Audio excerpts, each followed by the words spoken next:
if Keith Weiner is correct, we're going to have to get to the point where sex changes become mandatory before the dollar collapses. And I'm not going to make it that far. I'm sorry. I'm going to peace out before then. So I hope Keith is wrong. Hey guys, Ralph here from the Endgame Investor, and I've got Phil on the line for this month's installation of the Bitter Endgame Draft, right? Okay. Yeah, Phil's channel is the Bitter Draft on Rumble. There will be a link in the description below, and my channel is here. And if you don't know where here is, then you're probably not watching. So what the hell am I looking at? When does this happen in the movie? Now. You're looking at now, sir. Everything that happens now is happening now. Anyway, we're going to discuss Keith Weiner and his theory that we're still years away from the end game versus my theory, which Phil basically agrees with me. Maybe we have some differences in nuance about it, but that the dollar can die a lot more quickly than years from now. And it won't necessarily, it might technically be the last currency to die, but it might be in that sense dying together with every other currency simultaneously, and not necessarily every other currency dying. And then finally, once every currency in the world is dead, the dollar finally dies. I don't think it's going to happen that way. So we'll discuss that. And then we'll go into rational expectations and the basis trade if we have time. So Phil, you how are you doing? And secondly, did you see the my interview with Keith Weiner, and what'd you think? I did. I'm doing very well. Just got back from the beach. I stepped on a horseshoe crab while I was there, and I thought it was a pair of goggles. So I bent down to pick it up, and then it was their like blood is worth more than gold, I think. Is it? Yeah, yeah. Well, I freaked out because I was expecting inanimate. I thought, oh, I've stepped on someone's goggles, because it felt like with my foot, it felt like goggles, and I bent down to pick it up, and it was writhing around, doing its crustacean-y thing, and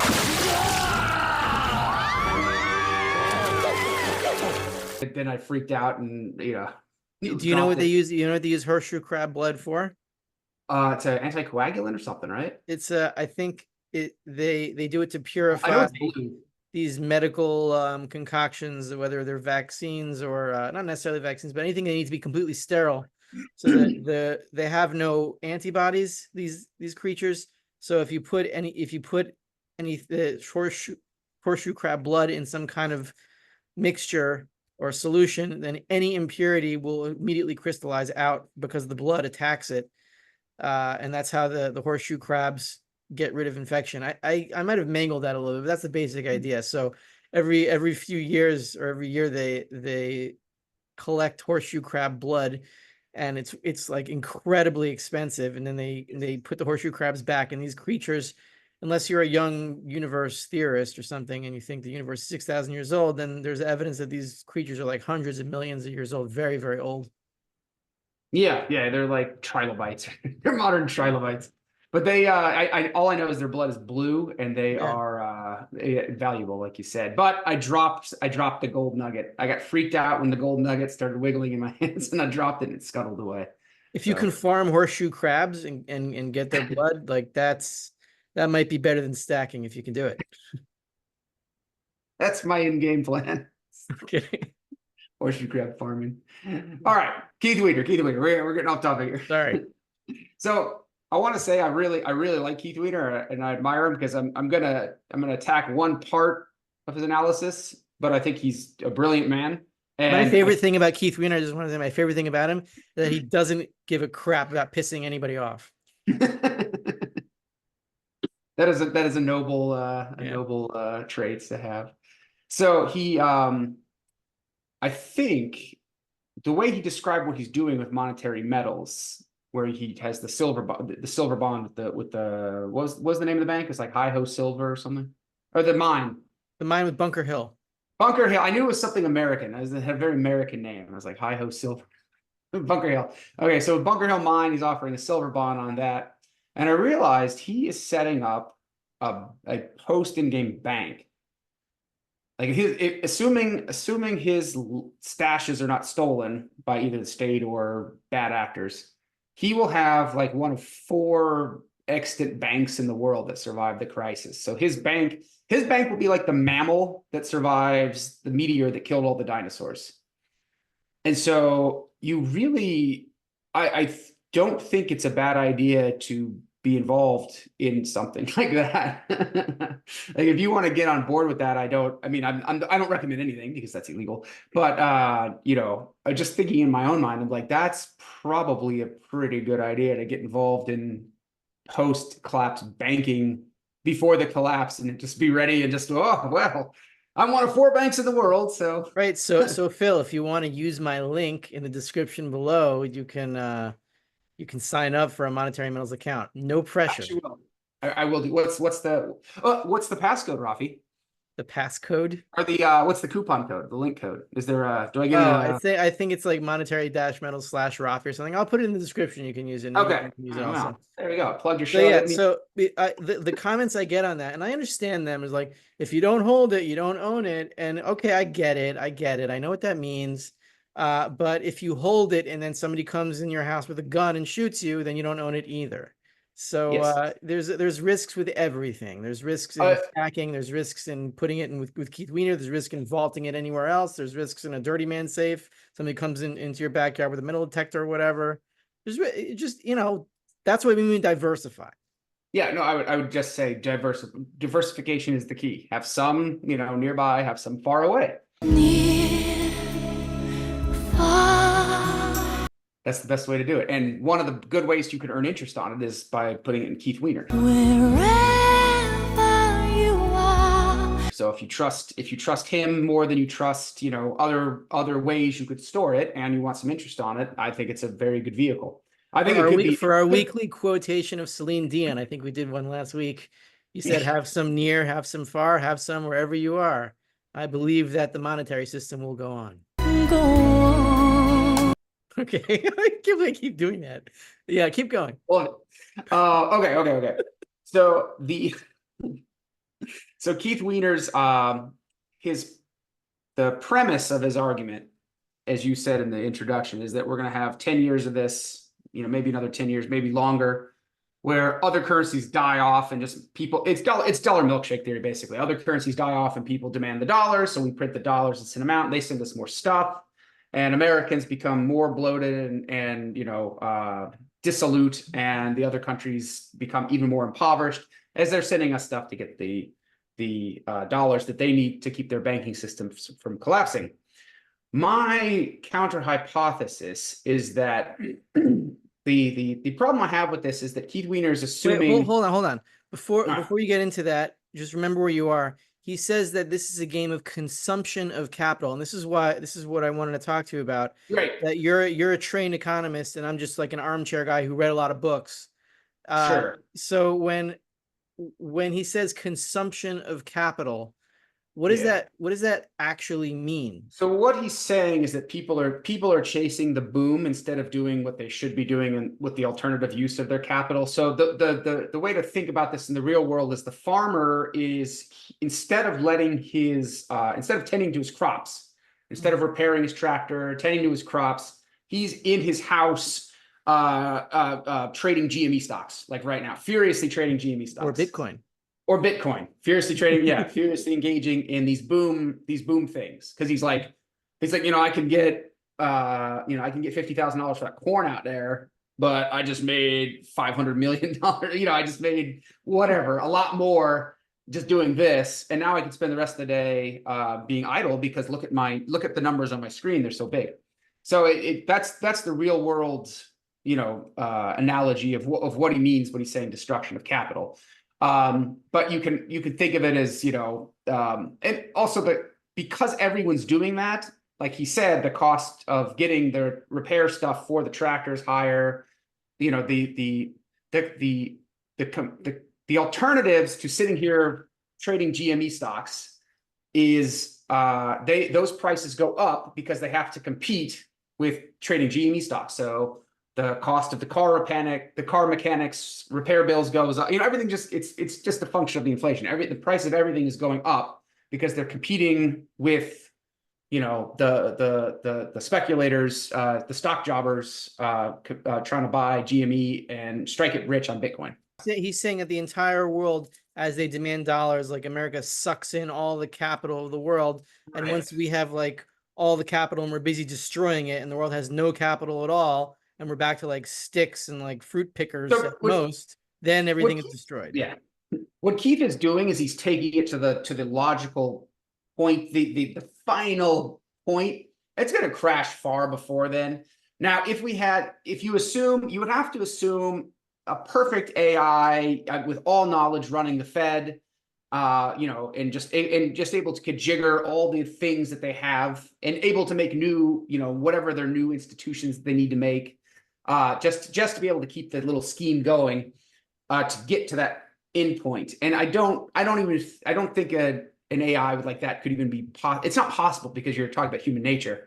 And you would also need a population willing to go along with this forever. So you would need Americans to become like Wall-E, the people in Wall-E, or what was the other movie? Idiocracy. Yeah. So you need us to become American. Was it in the Time Machine, H.G. Wells, right? On the everybody got really weak and short and kind of pudgy. Yeah. Exactly. You would need the entire population to do that. And so we would all just be like, we'd borrow $300,000 and we'd all just be, massively obese and, and trade stock jobbing GME and watching pornography all day.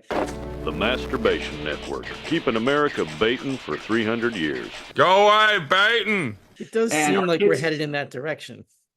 We are heading in that direction, but it cuts off before we get. I think it will cut off before we get there. Okay. But I mean, if you want to think about it, like the destruction of, like, if everyone's doing rent seeking, if everyone's just chasing those dollars that are being freshly printed, so you send your kid to a public school, and it's just from 9 a.m. to 5 p.m. is LGBTQ, training about all the sexual stuff. And that, math is gone, English is gone. It's just this all day, every day, because that's where, the money printer has directed that to go. And everyone's just chasing that, right? They haven't declared the alphabet illegal yet for being in the right order. So at that logical conclusion, we just become this cargo cult where we have, all this stuff is around us and we have no idea how any of it works, because, we've just been doing this nonsense gender theory in school. And we've all just been trading GME stocks instead of, working on a farm, and, everything's gone to rust. The thing is, that assumes that, like, the body, like, if you think of the economy as like an organic system, which I do think of us as an organic system, we are already developed. Like, you and I are antibodies, and there's many more of us, and there's more and more every day. We are developing. The economy's dry heaving this monetary poison out right now. We're already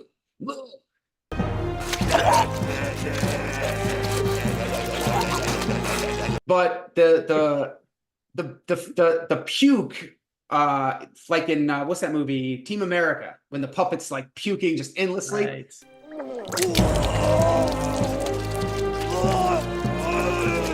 That is the rejection of the monetary system. Phil, you're filling this with memes. I can't resist, but it's gonna be a problem.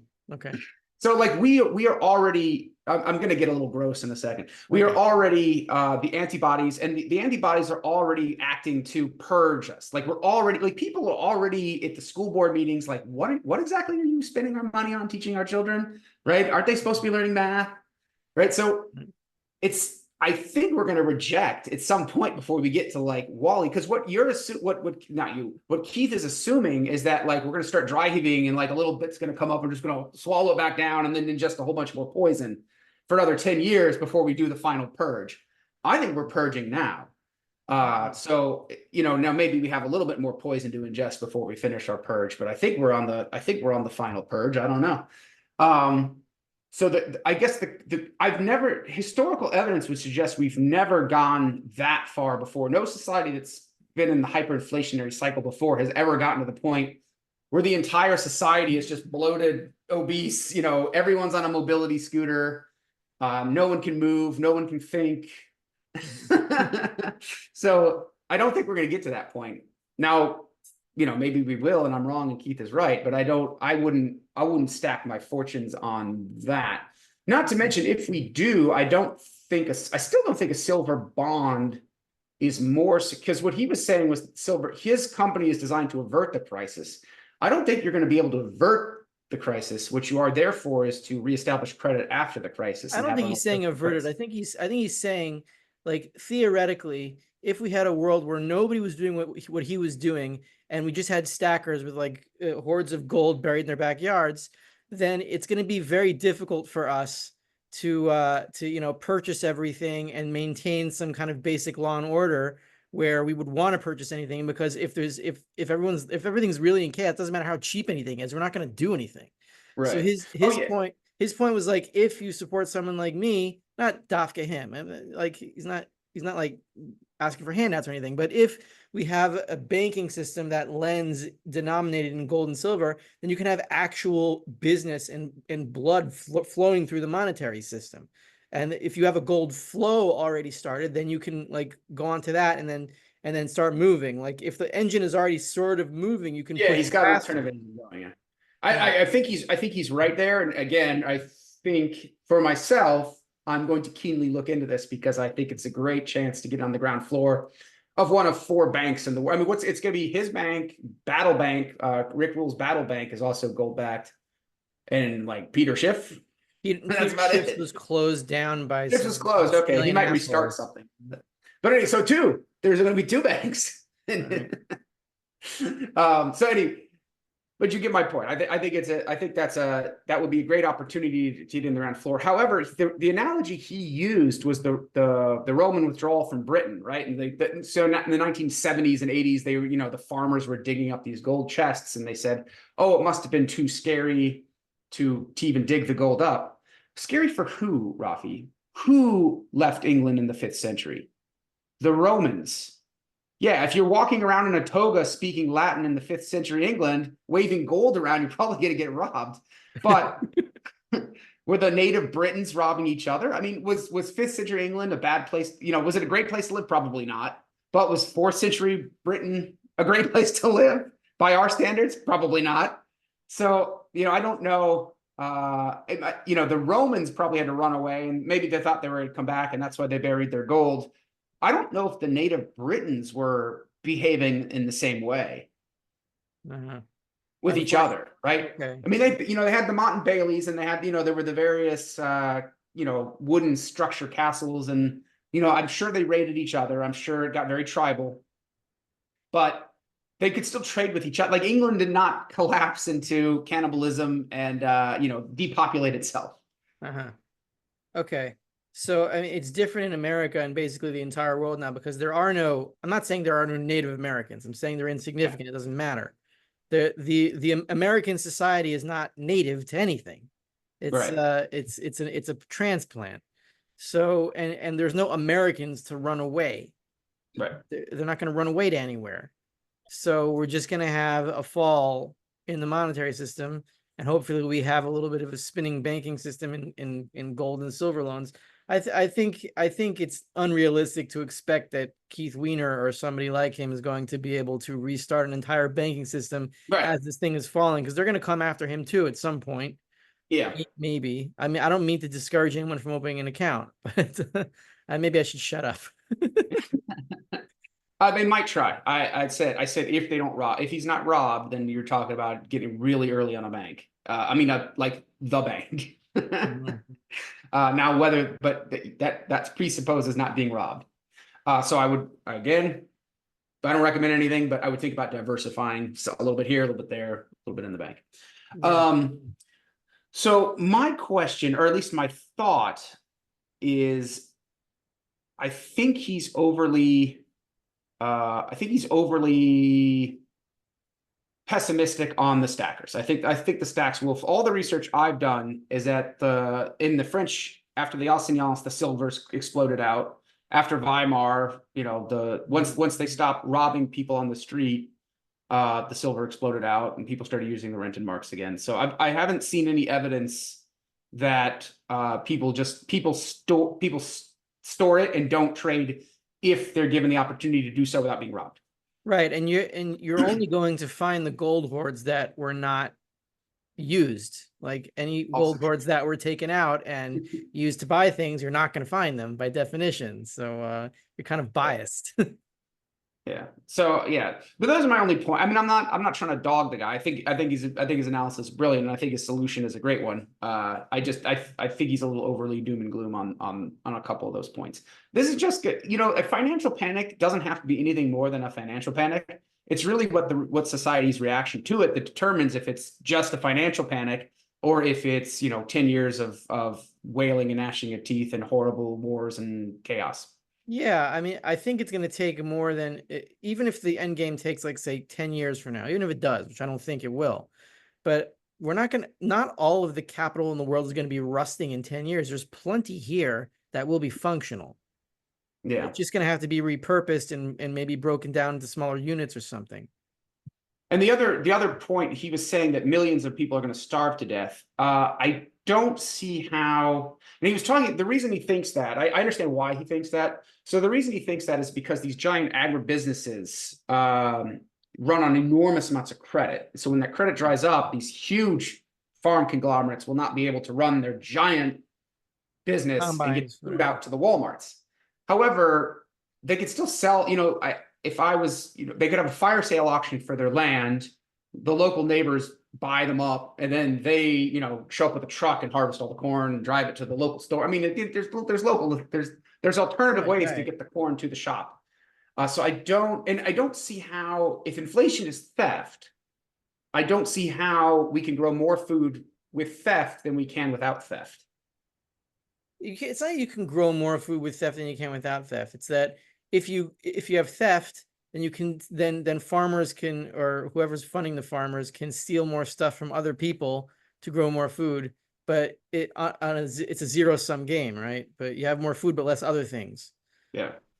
I think I'm going a little bit too far out here. I can't really process all of this and try to figure out where it's going to go. The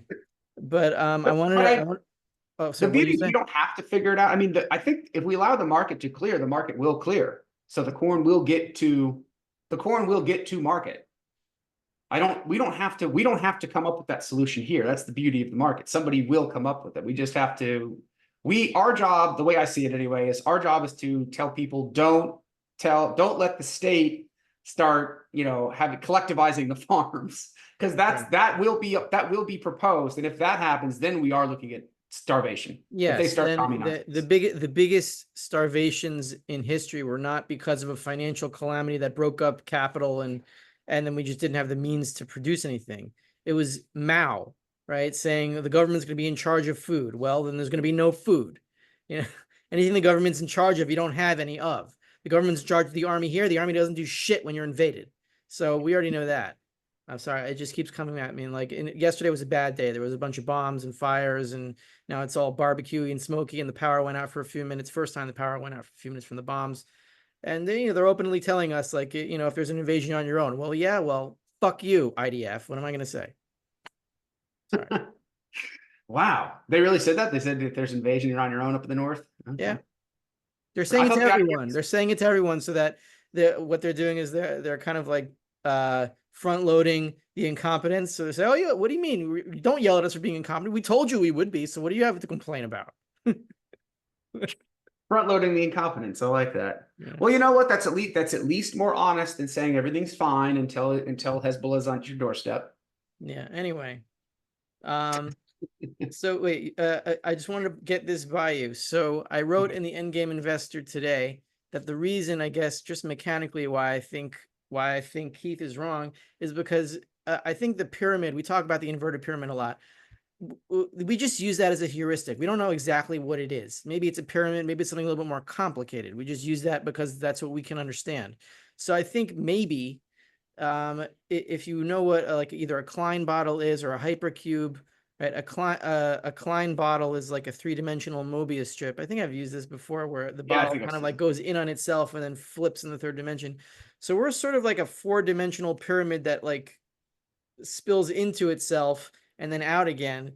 And what I mean is, I don't want to get too crazy. I'll put a meme here of a hypercube rotating in the fourth dimension, so you understand what I'm saying.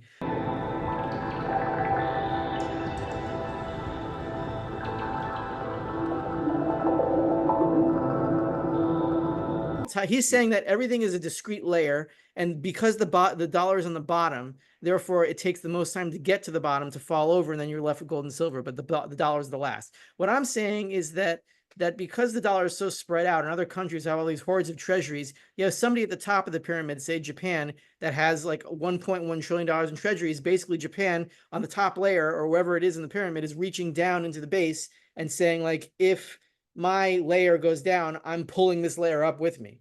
I'm going to flip the whole thing, because it's not an open thread. It's just like the way things are, because that's what they have. So if you have a country like Argentina or Zimbabwe or Venezuela, they hyperinflate, right? There's some kind of like bumble nothing at the top of the pyramid. They have no structural integrity relationships with anything below them. They're just on top and they die. And so like a branch at the top of the tree dries, you just cut it off and it just keeps growing, right? But if you have somebody like Japan, which has its hands like down into the bottom of it, and then you hurt them, then they can flip the whole thing inside out, and then every other currency dies, which is what my thesis is. If the yen dies, everything goes. Yeah, I think I concur with that. I mean, I guess we'll see what happens. I could be. Yeah, I mean, what you're saying makes a certain amount of logical sense. Or I'm making it up in my head. I've done that a lot too. I can't. So the way I look at it is it's do people walk away from their currencies or not? So at some point, the Japanese people just have to walk away from their banking system, and when they do that, that's when they just abandon. If they try to, if the bank, when the yen hits a real crisis point, they're going to say we need more dollars, and either the people are going to say, why do we want more dollars? What are we doing here? Why are we doing this? And which case, they'll say, okay, fine, we'll go back to gold and silver, and we'll abandon our treaties with the U.S. and we'll become an independent country again. Or the people won't do that, and they'll scramble for more dollars to save their banking system, and this will, keep putter on as long as it can until it collapses. But I think we're at the point. I really think we're at the point where everyone's going to say, "What are we doing? Why are we? What are these pieces of paper?" Yeah. Next thing you wanted to go to was rational expectations hypothesis. What is this, and what do you got to say about it? Sure. So the rational expectations hypothesis is the theory that consumers, it's particularly macroeconomics, that consumers respond rationally to. They respond rationally to what they think they will expect in the future. So if they expect prices to go up, they'll go out and buy now, and that will raise the prices now. The point I wanted to make, and the other thing is, if they think interest rates are going to go up higher in the future, they'll get the mortgage now because they think interest rates are going to go higher in the future. The point I wanted to make is that this is abused in macroeconomics by the powers that be, this was in a textbook that I had. I think it was like macroeconomics 201 or 301 or something like that. And it specifically said a central bank is most effective basically when it lies. So a central bank is most effective when people believe it is going to cut rates and then it raises rates, or if people believe it's going to raise rates, but then it cut rates. So a central bank will jawbone itself in the other direction to achieve the maximum impact of whatever it is trying to implement. That seems the opposite, though, of what they actually do. They prepare the market, they get the ground ready for what they're going to do, and they say, "Oh, we're gonna cut rates, and then finally they do. Just they don't want to surprise the market. It seems that they don't want to surprise the market. And what you're saying is the exact opposite. I think they don't want to surprise the market on raising rates. So they give plenty of warning they're going to raise the rates. I think they do tend to surprise the market on the way down. It was just like, I think Mario was talking the other day about volatility. When banks say, no, it was Clive Thompson. He was interviewing with Mario. When banks say they're trying to avoid volatility, they're just trying to avoid the downside of volatility. They don't care about the upside of volatility. So what they're trying, when they say we want to avoid volatility, what they're trying to say is we want to avoid losing money or losing currency. Right.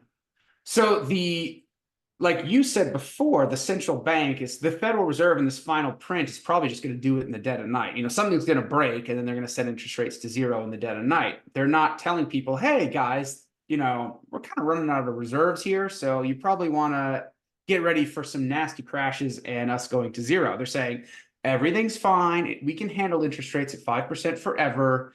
We're just getting back to the normal trend line. They're not saying, oh, hey guys, we're running a Ponzi on you. Yeah. So my question, I guess my thought is just in general is just how disgusting macroeconomics is as a discipline. It's just a complete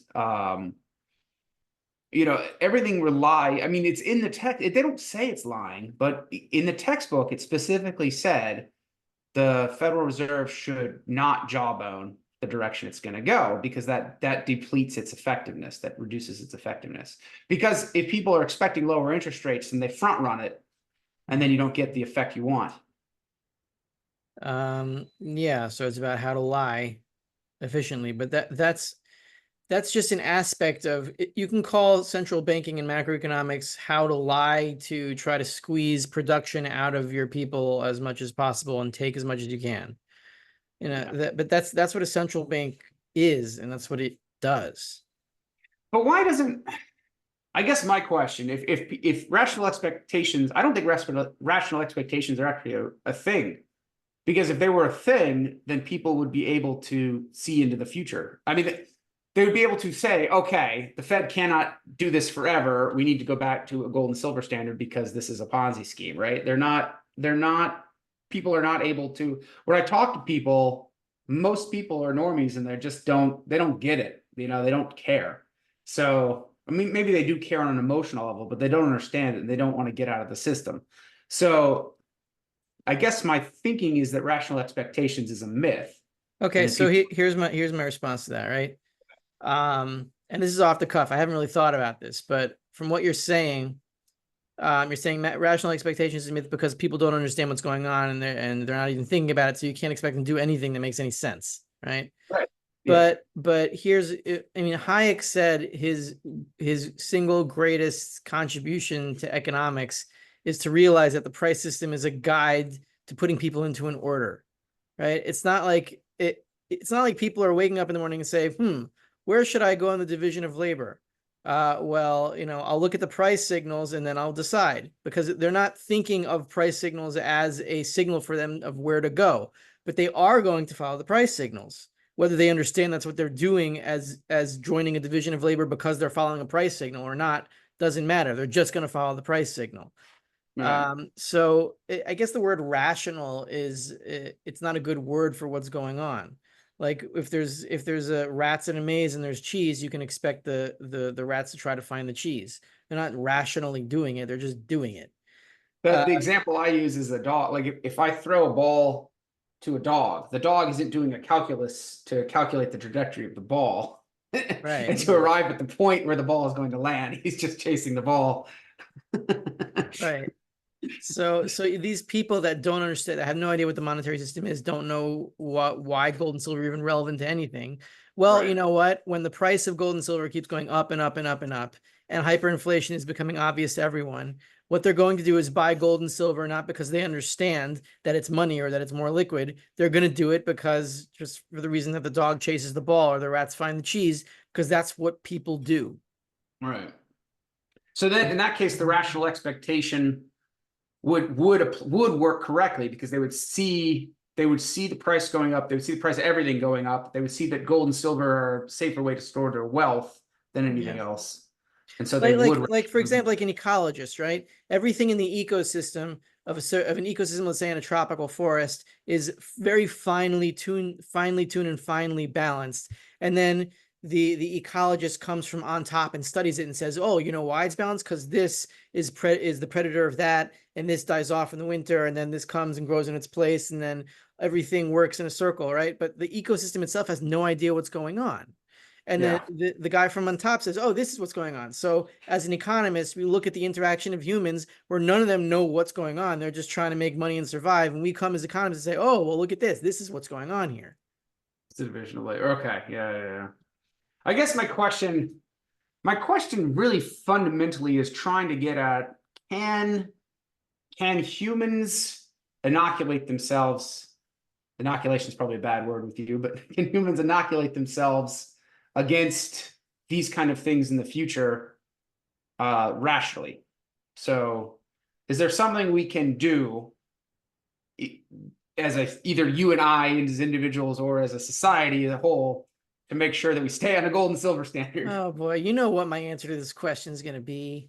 We already got the answer to this when God came down in Sinai and gave us the Torah. We know what we're supposed to do. Stop stealing from each other. Okay, that's it. Thou shalt not steal.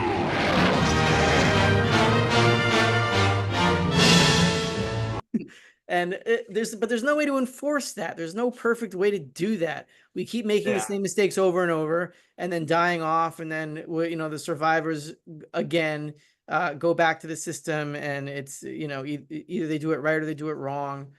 And we have an anchor to some kind of message that we're not allowed to steal, which is why Noah was the only one that survived, because he was the only one worth saving. Look, we're gonna go through this again and again and again. Is there going to be some point where human nature changes, where the people who don't want to steal and want to save everyone are actually have all the power? Yeah, maybe. I hope so, but I have no idea how to get there. So the way, I guess, okay, so the way to fundamentally think about this is the rat. If you go back to the rat in the maze analogy, and I actually have a maze right over there. The rat is rationally trying to get to the cheese within the confines of the maze, but the maze, the scientist running the maze can, do all he can rearrange the maze or do whatever he wants to mess with the rat. So the rat, even with rational expectations, cannot outdo the maze runner unless he escapes the maze. Is that a good analogy? Did I pull that off? Sure. Okay. I'm just trying to think, because I would hope, when you learn about Homo economicus, you learn about the rational man in economics class, you would think like a free market would not allow this to happen, but we find ourselves here staring this abyss. So I'm just wondering, how can I guess there is no way to avoid it. I guess there is no way to avoid staring into the abyss once somebody decides to run a giant Ponzi and people fall for it. Yeah, well, the problem with economics is that once people understand what's going on in this system, if they can figure out a way to steal from it without people noticing, they will do that. Yeah. So until people really understood what interest rates were, there were interest rates before people understood what interest rates are. Yeah. And there was there was currency before people really understood that it was a derivative of the dollar and what you could do with that kind of weapon. Now that they get it, like when the Fed was founded in 1913, it didn't really understand so much about what it was doing. And then it got better and better at squeezing more blood out of us.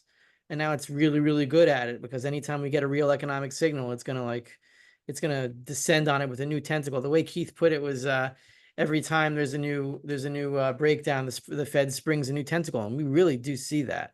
Yeah. So they're going to plug into everything they can as soon as they can, and they really understand how it works now.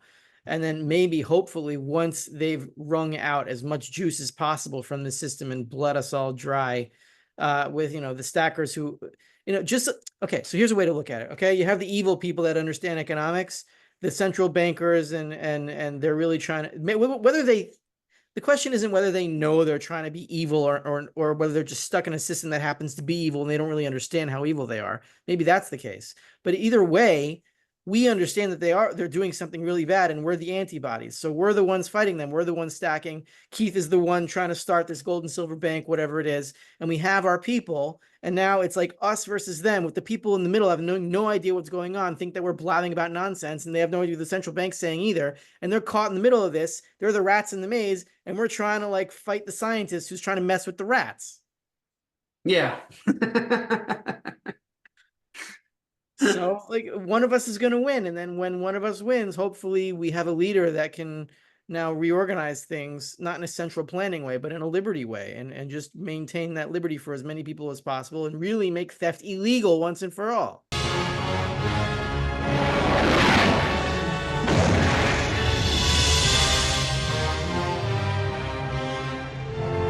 Okay. So let me ask you this. If people are rationally, we don't necessarily know what force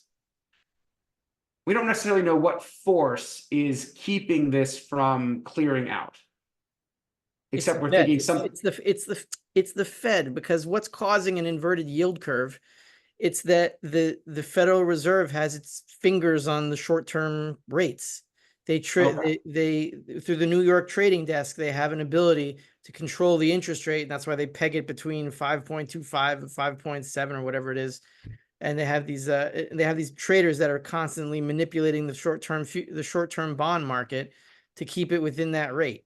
So when you have all these bureaucrats that are messing around with the market, with the short-term market, then an inverted yield curve doesn't mean that the economy or the productive capacity of the economy is expecting anything.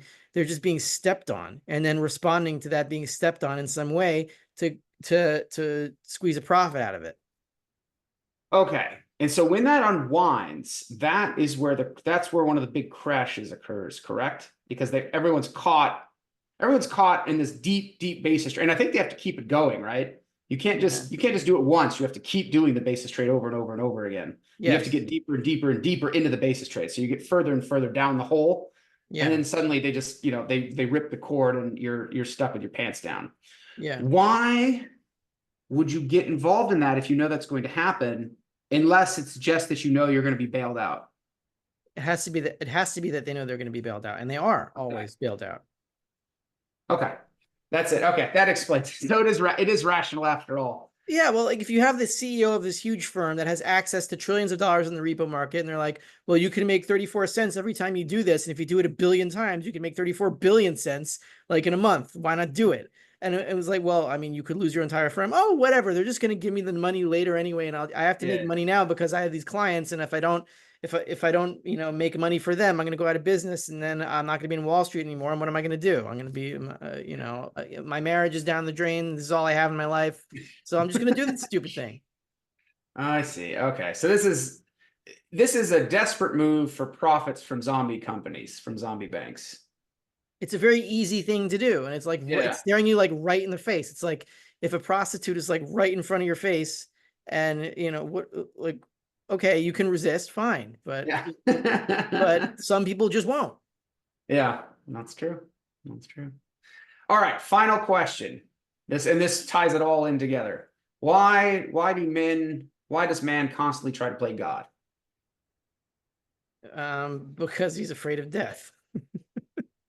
Like I said, once you see the abyss looming in front of you, you're like, why on earth did you do that, you fools? And so I'm led to the conclusion that they're either very dumb or very evil. I don't think there's much of a difference. Really? Okay. I guess there is. I mean, you could say like Mao wasn't trying to kill 45 million people. He just kind of did. It just happened. Yeah, it just happened that way. Like, oops. It's the same thing with COVID. I'm sure some people in Pfizer were like really trying to help, but they're dumb. Yeah. Do you think Janet Yellen like goes to bed every night thinking like, what have I done? Or do you think she's just like, I'm a very educated person. I deserve to be well compensated for the wisdom that I spew out every day. No, I don't think she has any remorse or any guilt. I think these people are so far into the illusions that they've built for themselves that they don't even have the ability to see what's wrong with it. And if something's wrong, is that part of the God complex? Is you build this like wall of illusion around yourself? I'm reading more psychology than economics, but you seem to talk about this stuff. So I don't know. I mean, I find that atheists, people that really think there is no God at all and nothing, and there's no moral imperative for anything, they're chiefly the ones that try to play God. And we see that with gender reassignment surgery or whatever it is. And they think they can become whatever they want, and that they can control fill in the gaps. Fill in the missing gap with it's like just like the derivative ladder of money, a derivative of the God complex is body mutilation, and it just keeps getting worse and worse and worse until the point where they're going to make sex changes mandatory on everyone. I was reading this on Eugipius. He has a Substack, and I highly recommend his Substack. He's saying that there was this crazy woman in this German paper called Tez that was saying that heterosexual sex is unnatural because pH levels in the vaginal canal are different from the pH levels of sperm. And so there should be a mandatory tax on all men who engage in straight sex. And so you should have a tax on sex, and like gay sex should be like, subsidized or whatever. And like you're getting into these like totally insane things that just keep getting nuttier and nuttier. I mean, we're still at the point where I guess, mutilating ourselves is not mandatory, but with people with a God complex, it can be. And, if Keith Weiner is correct, we're going to have to get to the point where sex changes become mandatory before the dollar collapses. And I'm not going to make it that far. I'm sorry. I'm going to peace out before then. So I hope Keith is wrong. Do you think, would you consider the correction a form of divine wrath? And it's a naturally programmed form of divine wrath. I mean, the way that I read biblical stories, I'm not saying that they didn't literally happen. Some I think did, some I think didn't. I mean, it gets into a whole complicated conversation, but Right. But I think it's a narrative that we can understand in story form for how the system of divine justice actually works. Right?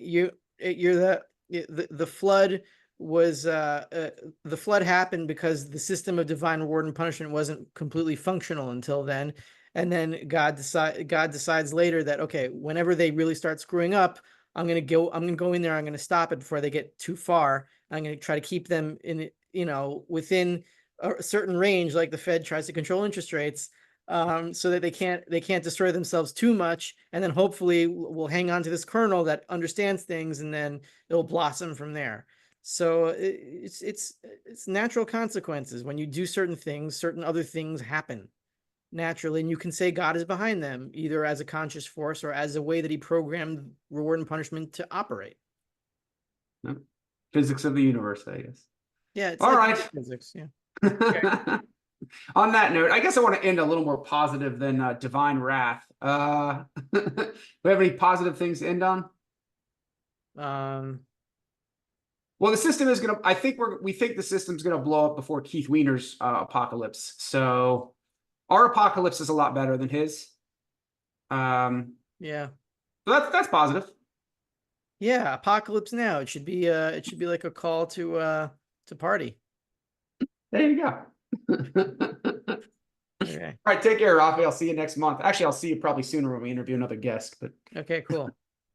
God has set before you this day his laws of life and good and death and evil. Those who will not live by the law